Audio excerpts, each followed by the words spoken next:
नमस्कार दोस्तों, मेरा नाम डॉक्टर नोवेश। आज मैं आपसे जो टॉपिक डिस्कस कर रहा हूँ वो है रूमेटॉइड आर्थराइटिस के बारे में, जिसको हम आमवात कहते हैं। ये जो तकलीफ है या ये फिर डिसीज़ है, इसका हेतु क्या है, इसके लक्षण क्या है और इसका ट्रीटमेंट क्या है, ये मैं आपको सीक्वेंस से बताऊँगा।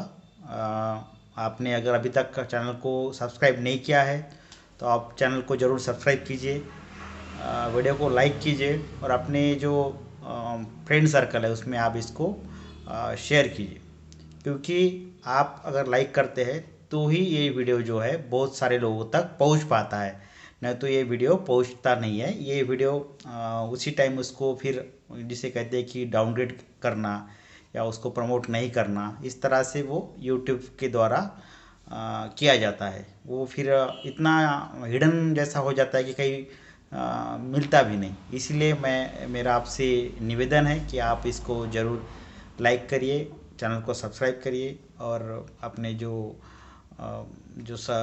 आपके रिलेटिव है या फिर कोई आपके फ्रेंड्स है उसमें आप इसको ज़रूर शेयर करना है आपको, क्योंकि उससे क्या होगा कि जानकारी स्प्रेड होगी।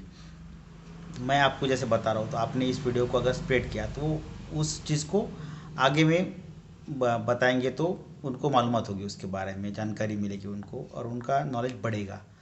रूमेटॉइड आर्थराइटिस जो आयुर्वेद में आमवात का वर्णन आया है, तो उसका जो साधर्म्य है दोनों का, जैसे आमवात की कुछ लक्षण और रूमेटॉइड आर्थराइटिस के कुछ लक्षण, इसमें साधर्म्यता जो है, सिमिलरिटी जो है वो पाई जाती है। इसलिए हम उसको आयुर्वेद में आमवात को कहते हैं और मॉडर्न साइंस उसको रूमेटॉइड आर्थराइटिस कहते हैं।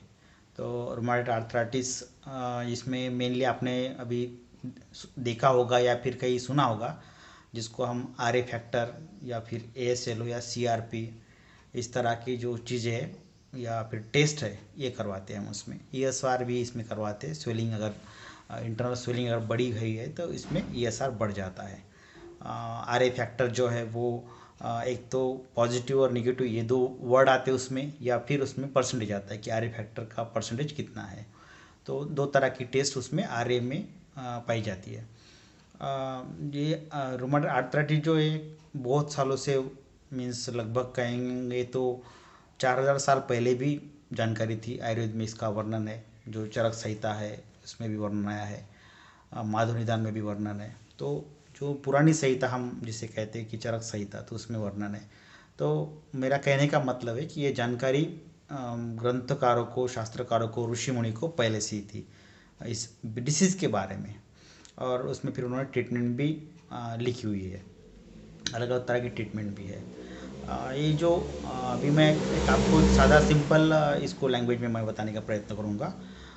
जो ऑटो इम्यून डिसीज़ है, जो खुद का ही शरीर जो है खुद के लिए मारक बन जाता है, तो उस तरह के ये ऑटो इम्यून डिसीज़ है रूमेटॉइड आर्थराइटिस। तो इसमें ये प्रोग्रेसिव रहता है, जैसा कि धीरे धीरे बढ़ने वाला या फिर धीरे धीरे शरीर को अपने कब्जों में लेने वाला, इस तरह से रूमेटॉइड आर्थराइटिस रहता है।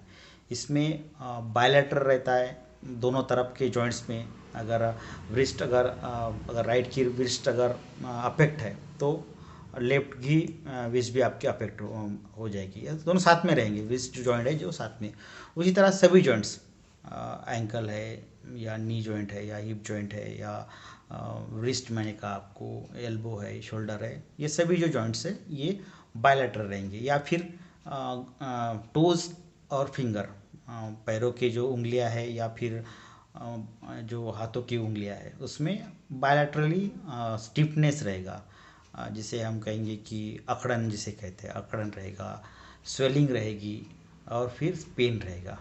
तो ये तीनों चीज़ें जो है लगभग पाई जाती है। स्टिफनेस भी रहता है, स्वेलिंग भी रहती है और पेन भी रहता है।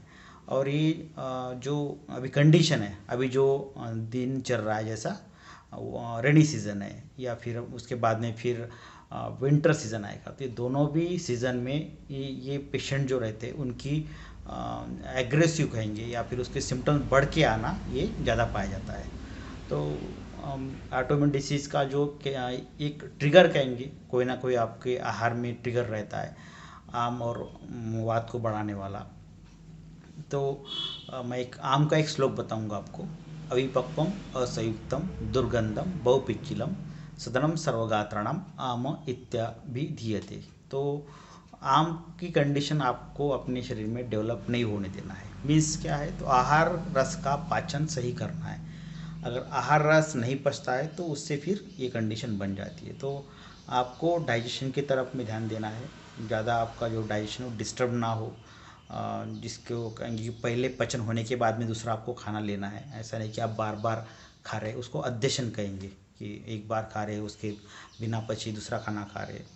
या फिर दूध है और केला है उसको मिक्स करके खा रहे, तो ये फिर विषमासन है। तो इस तरह के जो आसन है, पत्य पत्य यह एकत्र, तो ये और भुक्तस्य उपरि भोजनम, ये आद्यशन कहा। ये मैंने जो बताया कि वीर्य विरुद्ध जो खाना है, एक जिसे कहेंगे कि शीत वीर्य है, दूसरा उष्ण वीर्य है, उसका जिस तरह खाना खा रहे तो वो गलत चीज़ होती है। जैसा कि दूध के साथ में मछली का खाना, ये विषमासन जैसा है। या फिर फ्रूट सलाद है, फ्रूट सलाद जैसे बहुत चलता है, बाहर जो गाड़ियाँ लगती है फ्रूट सलाद की अलग अलग, तो उसमें फ्रूट भी रहता है और उसमें कुछ और मिलाते भी है। तो कुछ मिल्क के साथ में फ्रूट को ये करते हैं, जॉइंट्स करते हैं, या फिर या उसका कोई पदार्थ बनाते हैं। फ्रूट ले लिए और उसको जैसा मिल्क शेक जैसे कहते हैं ना कि पाइनएप्पल मिल्क शेक या अलग अलग तरह के मिल्क शेक आते हैं, तो वो विरुद्ध वीर्य है, तो उसको आपको सेवन नहीं करना है। तो आम की कंडीशन में यही रहता है कि आम को बढ़ के जो है बढ़ना जो है वो नहीं करना है, उसी कंडीशन में उसको रोक देना है। तो पचन का आपको ध्यान देना है। ये पचन के डिस्टर्बेंस इसका एग्रेसिव है या फिर ये सिम्टम्स जो है बढ़ के आते हैं, तो आपको उस चीज़ की तरफ ध्यान देना है। सिम्टम्स में मैंने आपको पहले ही बता दिया है कि ये सभी सिम्टम्स इसमें रहेंगे। मेनली इसमें स्मॉल जॉइंट्स अफेक्ट होते हैं। ये जो है ना उंगलियों के जॉइंट्स या पैरों के जॉइंट्स, इसको हम स्मॉल जॉइंट्स कहेंगे। इंटरफेरेंजियल जॉइंट्स है उसको अफेक्ट करते हैं। तो ये जो टोज़ है, पैरों के जॉइंट्स या फिर उंगलियों के जॉइंट्स, इसमें ये फर्स्ट अफेक्ट करता है, या इसमें वो फर्स्ट जो सिम्टम्स है उसके लक्षण जो है वहाँ से शुरू हो जाते हैं। और अगर हम इसको चिकित्सा के बारे में कहेंगे, क्योंकि ये टॉपिक तो बहुत बड़ा है, तो इसीलिए मैं इसका थोड़ा समअप कर लेता हूँ। तो चिकित्सा के बारे में जो लंघन जो है खान पान में जोड़ा, जिसको कहेंगे कि हम सही ढंग से खान पान ले, कम ले, ज़्यादा जो तले हुआ है, मसाले वाला है, तीखा है, नमकीन है, मैदा बेसन की चीज़ें है, इसको आप अवॉइड करना है। तो क्योंकि ये इससे ज़्यादा बढ़ जाता है, आपके खान पान की अगर डिस्टर्बेंस ज़्यादा रहा तो बढ़ जाता है। तो खान पान आपका सही रहना चाहिए। ये ज़्यादा जैसे आमवर्धक जो आहार है वो आपको अवॉइड करना है।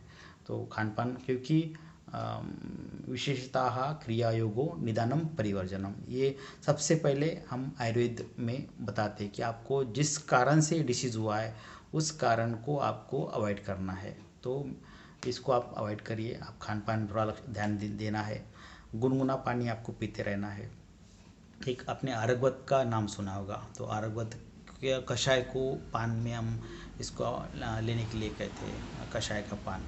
या फिर दूसरा एक वनस्पति जिसको हम कहेंगे कि नागर मोथा या नागर मोथा, तो उसको भी हम कषाय का पान लेने में कहते हैं दिन भर के लिए। जैसा कि एक बड़ी बोतल में इसको बना के रख दिया, दिन भर इसको पीते रहना है। सुंड का हम इसको उपयोग में लेते हैं। निर्गुड़ी जैसा प्लांट है, इसको उपयोग में लेते हैं। इसमें जो सेक है वो आप वालुका पोटली स्वेद, मीन्स एक आधा बड़ा जो जिसे कहेंगे कि थिक जो टॉवेल है या फिर कोई पैंट्स है उसका, जींस पैंट जैसा, तो उसमें रेती को गर्म करके डाल देना है एक कपड़े में, और उसको फिर उससे सेक करना है। तो आलू का पोटली स्वेद उसे कहते हैं, जो वृक्ष स्वेद में आता है। तो सादे सिंपल तेल से आपको मालिश बिल्कुल नहीं करनी है। मालिश जो है, जैसा आपने कही तिल का तेल ले लिया या फिर कोई भी तेल ले लिया आपने, उस तरह से नहीं करना है उसको।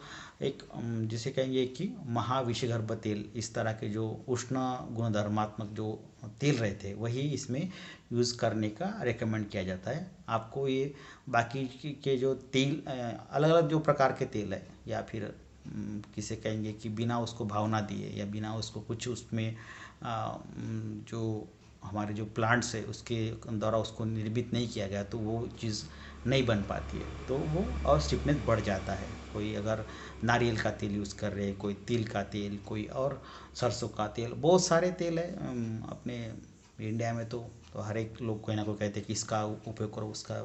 तो मेरा आपसे यही निवेदन है कि आप कोई भी तेल यूज़ ना करें, डॉक्टर की सलाह से आप उसको यूज़ में लें, ताकि वो बढ़ जाएगा आपका, फिर दर्द बढ़ जाएगा, स्टिफनेस बढ़ जाएगा। तो सामान्य तेल इसमें यूज़ नहीं करना है। दवाई में तो बहुत सारी दवाई आती है, वो डिपेंड करता है कि आपकी कंडीशन क्या है, किस तरह की कंडीशन है, किस तरह की आपका डिसीज़ का प्रोग्रेशन है, क्योंकि ये इसको हम क्रिपलिंग डिसीज़ भी कहते हैं। बहुत सारे पेशेंट में हमने तो ये स्टिफनेस बहुत पाया है कि यही नहीं, उंगलियों में भी स्टिफनेस पाया है, उंगलियां भी उनकी हिलती नहीं है, जो रिस्ट है वो भी नहीं हिलती है। तो इस तरह के आगे के कॉम्प्लिकेशन रहते हैं, या फिर वो जो रूटीन जो वर्क है वो भी नहीं कर पाते हैं। नी जॉइंट का भी स्टिफनेस पाया जाता है, या फिर उसमें भी जैसा कि जो उनका मैक्सिमम टाइम में जो जॉइंट्स का रहता है, जिस तरह अगर किसी ने अगर इस तरह अगर रख दिया हाथ को, तो ये इसी तरह फिर ये जॉइंट बन जाता है। तो ये अलग अलग तरह के जॉइंट्स का जो शेप है वो बन जाता है, मुड़ जाता है।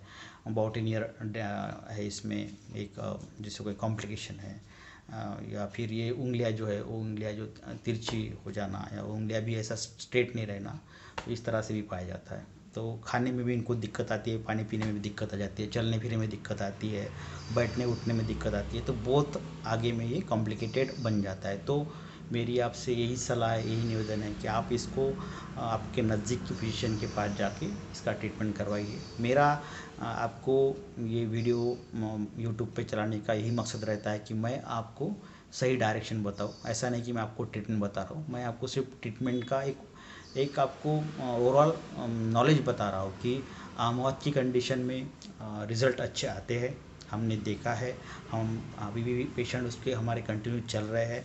सिर्फ यही रहता है कि ये थोड़ा कंटिन्यू इसका ट्रीटमेंट चलता है, कि ऐसा नहीं कि आपने 5-7 दिन ले लिए और ख़त्म हो गया, ऐसा नहीं है। ये कोई जिसको कहेंगे सर्दी जुकाम नहीं है कि आपने 3 दिन की दवा ले ली ख़त्म हो गया, ऐसा नहीं। ये लॉन्ग ट्रीटमेंट चलता है। कुछ कुछ इसमें दवाई तो हम सालों साल चलवाते हैं, क्योंकि चलाना ही पड़ता है ऑटोइम्यून डिसीज़ होने के कारण में। ये कोई ख़त्म होने वाला डिसीज़ नहीं है। तो इसको आप पूरा समझ के आपके नज़दीक के जो भी फिजिशियन है उसके पास आपको जाना है, उनसे आप सलाह लेनी है और उनसे आप ट्रीटमेंट करवाना है। जो भी आप पंचकर्म कराएंगे, स्नेहन है, स्वेदन है, या फिर कुछ बस्तियों का उपयोग इसमें करवाते हैं तो बस्ती है, ये अलग अलग ट्रीटमेंट इसमें चलवाते हैं। शमन चिकित्सा, शोधन चिकित्सा दोनों भी चलवाएंगे।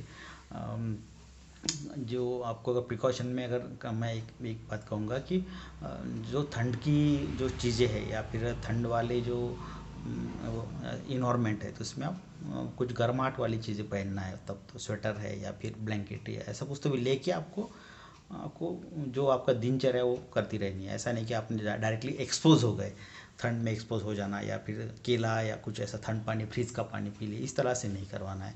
गुनगुना पानी आपको सही रहेगा। तो ये सभी चीज़ है, बहुत लंबा हो जाएगा वीडियो, इसलिए मैं विराम लेता हूँ। और आपको निवेदन है कि आप चैनल को ज़रूर सब्सक्राइब कीजिए, क्योंकि तभी मेरा इंटरेस्ट बढ़ेगा। और मेरा एक आपसे वादा है कि मैं आपको कोई फेक चीज़ इसमें कभी भी डिस्क्राइब नहीं करूँगा, कि मुझे कुछ चीज़ें प्रमोट करनी है या कुछ ऐसा नहीं बताऊँगा। मेरा सिर्फ यही है कि आपको एजुकेट करना, आयुर्वेद के प्रति आपको एजुकेट करना, या उसको मैं बताने का मेरा प्रयास है कि ज़्यादातर लोग आयुर्वेद से जुड़े। क्योंकि मैं लगभग 20 साल से 20 के ऊपर मैं आयुर्वेद से जुड़ा हुआ हूँ, और मुझे पता है कि आयुर्वेद में सही से ट्रीटमेंट मिलती है, होती है। तो आप इससे तो ज़रूर लाभान्वित रहे, और आप मेरे से जुड़े रहे। मैं आपको एक से एक टॉपिक आपके साथ शेयर करूँगा, डिसीज़ शेयर करूँगा, और आपको आपका नॉलेज जो है मैं बढ़ाऊँगा। धन्यवाद। जय हिंद, जय आयुर्वेद।